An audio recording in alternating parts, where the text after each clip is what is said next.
All right, y'all, this is just going to be a combination of things that I think are pretty good to do in the morning to get your day started. I think the biggest takeaways or the biggest things to think about are one, don't overthink it. You don't need to do something super complicated because if it's super complicated, the likelihood of you doing it usually tends to go down. But as far as the actual execution of it, I think the biggest thing is just to focus on your breathing, focus on the quality of movement. I would say, as we go through multiple reps and as we progress through this, let each rep or every time that you do something get a little bit more range of motion. Don't sit there or stand there and force yourself into a further range of motion than you have. Like, just let the breathing happen, or focus on your breathing, and then let the increased range of motion come with the repetition and the intention that you're putting behind it. Just don't overthink it. So if I'm gonna lay on the ground, first thing I want to do is just a knee hug. Bring my knee to my chest and relax. Sit back, switch sides. I'm gonna be doing a lot of talking, but in a perfect world, you're able to do this and really just focus on your breathing. Some things I'm thinking about is keeping this extended leg, my right leg in this instance, on the ground. Also trying to keep my low back into the mat as I'm alternating each side. I'm really bad at counting, but anywhere from 5 to 10 is a pretty good number. Okay, so from there, we're gonna switch things up a bit. I'm gonna bring my left leg up, arms out to the side. I'm gonna look over my left shoulder as my right leg comes across my body. A lot of buggies out here. Switch, bring my right leg up. I'm gonna look over to the right shoulder. I'm gonna keep my arms, my upper back on the ground. Okay, don't force that leg so far over that you're getting a twist and turn. I wanna try to keep my shoulders on the ground as I'm going through this. Again, on this one, anywhere between 5 and 10 each side, I think is a pretty good number here.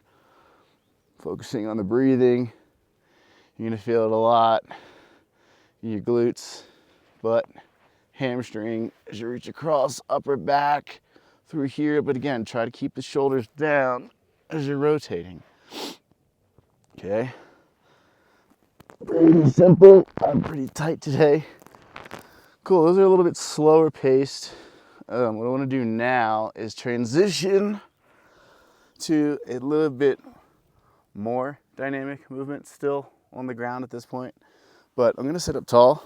I got my legs out pretty wide. I can have a slight bend, but I want to control the roll back, rock forward, and reach. Feeling that in the hamstrings, pushing my legs wide as I reach to open up the hips, rock back.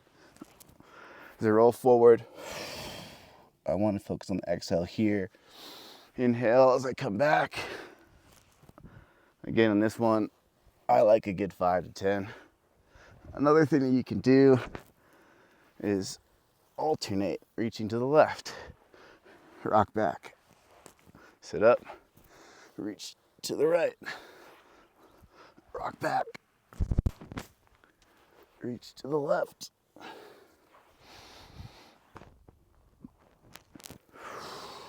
to the right. Cool.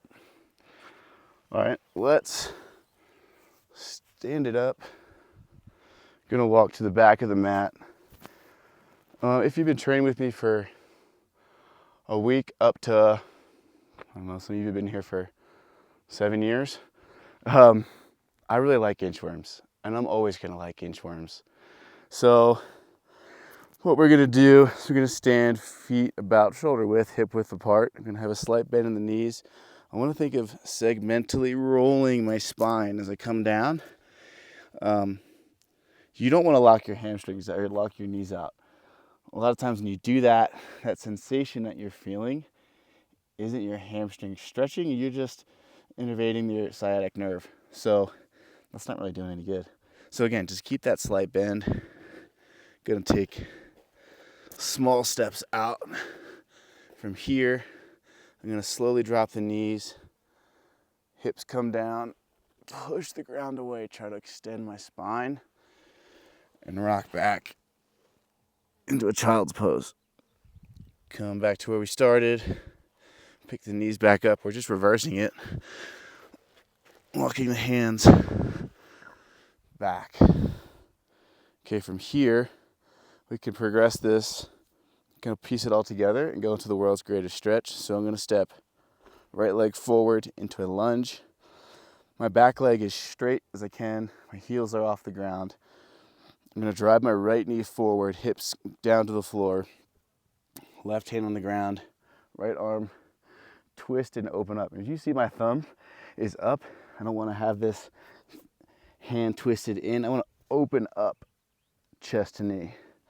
Bring it down, leg back, walk the inchworm back, slowly stand up, and I'm gonna switch sides. Sinking into this deep lunge again, right hand down, left hand, twist and open up. Focus on your breathing. Okay, I'm doing a lot of talking here, but breathing is pretty important. Cool. So let's run through this one again. I would say a good number here is probably about 5. That way you're getting 5 good inchworms out with that cobra stretch, reach, 5 each side of the world's greatest stretch. And that's a pretty good number. So again, slight bend in the knees. You see my hands are flat. Like if you get down to an inchworm and you're like, Chris, all I can do, dude, is go here or here, and maybe your heels come up a little bit, like that's fine.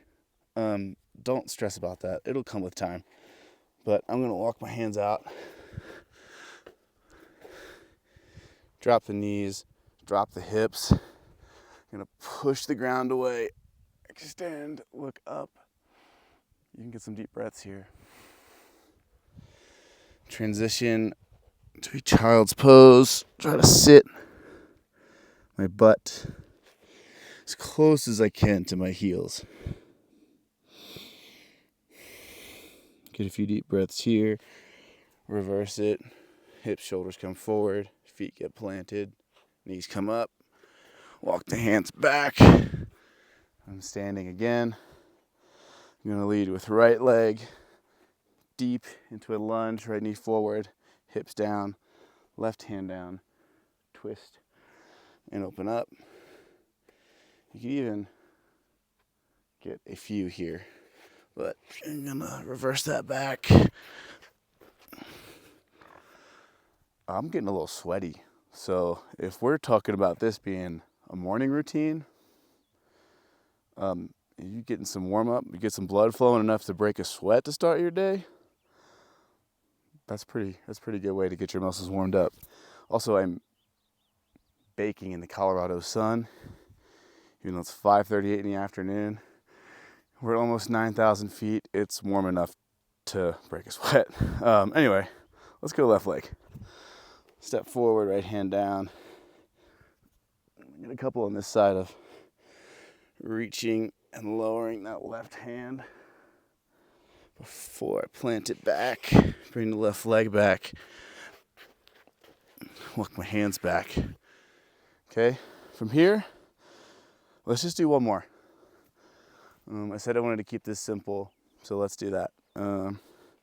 If we are again in this maybe slightly wider than shoulder width or around shoulder width stance, I want to take my hands, reach down between my legs, get myself into a squat.